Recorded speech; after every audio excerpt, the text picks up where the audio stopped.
to 2005. I always said I practice moral diplomacy. During the more than 25 years of his pontificate, John Paul II dramatically raised the profile of the papacy on the international level and played a key role on many fronts, such as helping to bring down communism in Eastern Europe. Throughout his extensive travels, he was a vigorous global voice. Benedict has continued that advocacy, which experts say reflects foundational Catholic beliefs. But times have changed since John Paul became Pope. We don't have the Soviet Union anymore. What we have is the problems in the Middle East, which is where Pope Benedict has been directing his attention. The personalities have also changed. Whereas John Paul, if you look at the entire pontificate, was very much outwardly oriented toward the church and the world. But Benedict again generated controversy in the Islamic world on the Saturday before Easter, when he baptized a prominent Muslim journalist at a service in St. Peter's Basilica.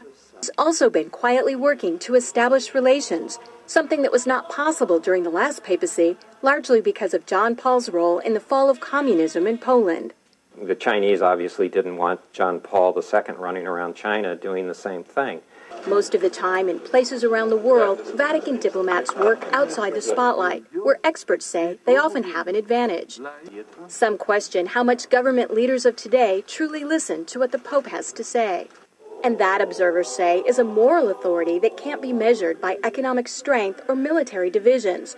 A moral authority Benedict hopes to draw upon when meeting with U.S. officials and speaking before the United Nations.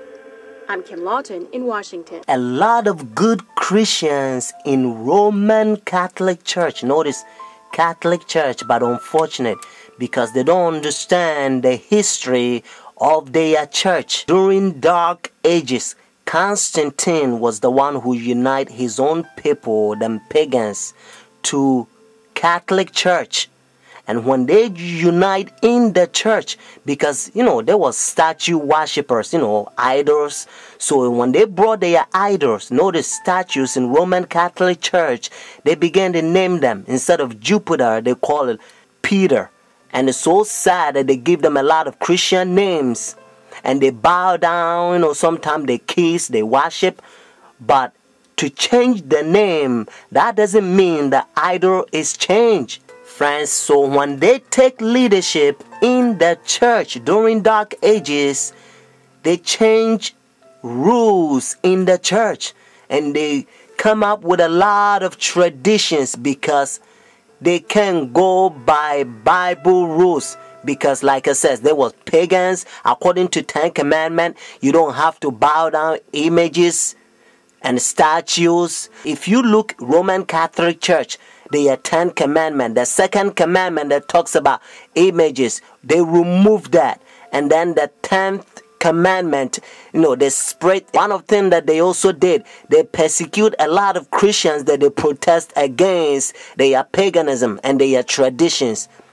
Protestants, Sunday churches, they persecute them, a lot of them. So that's why their forefathers, they ran from persecution and they came to United States and they find free land.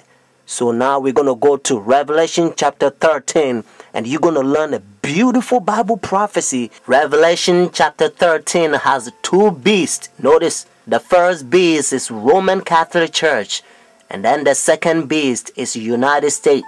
Verse 11 and 18 they unite with Roman Catholic Church. Let's find out who gave the power to Roman Catholic Church. Notice Revelation chapter 13 verse 4. So they worship the dragon who gave authority to the beast. And they worship the beast saying, who's like the beast, who is able to make war with him. Friends, according to Revelation chapter 13, we know that the dragon gave the authority, the power to this beast. And according to Revelation chapter 12 verse 9, the Bible helps us to understand that the dragon is the old serpent called the devil and Satan. Notice what it says in verse 11 and 12. Notice the same chapter, Revelation chapter 13. Then I saw another beast coming out of the earth, and he had two horns like a lamb, and spoke like dragon. And he exercised all the authority from the first beast in his presence, and caused the earth and those who dwell in it to worship the first beast, whose deadly wound was healed. Just in case if you're thinking about any country, they don't fit.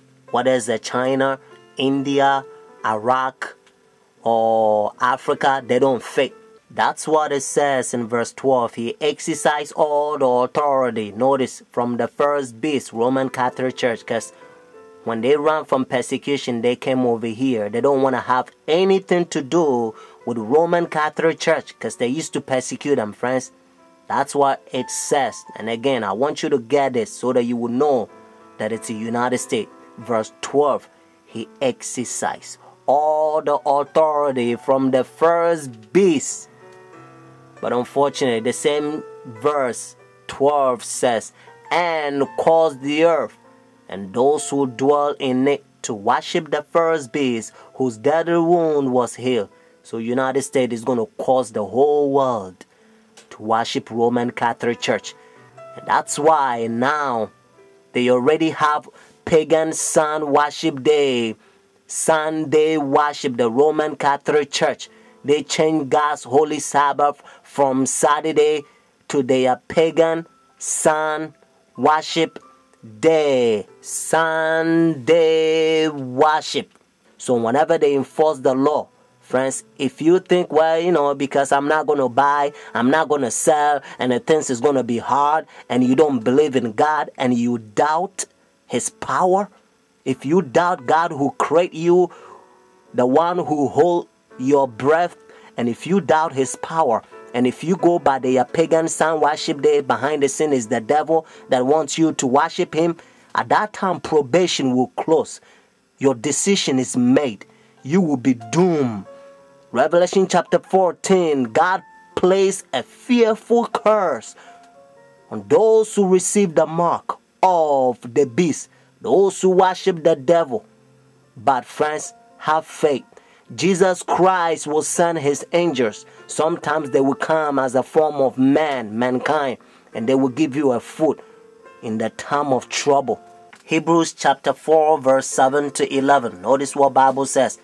And again he designated a certain day, saying in the David today, after such a long time as it has been said, today, if you will hear his voice, do not harden your heart. For if Jesus has given them rest, then he will not afterward have spoken of another day.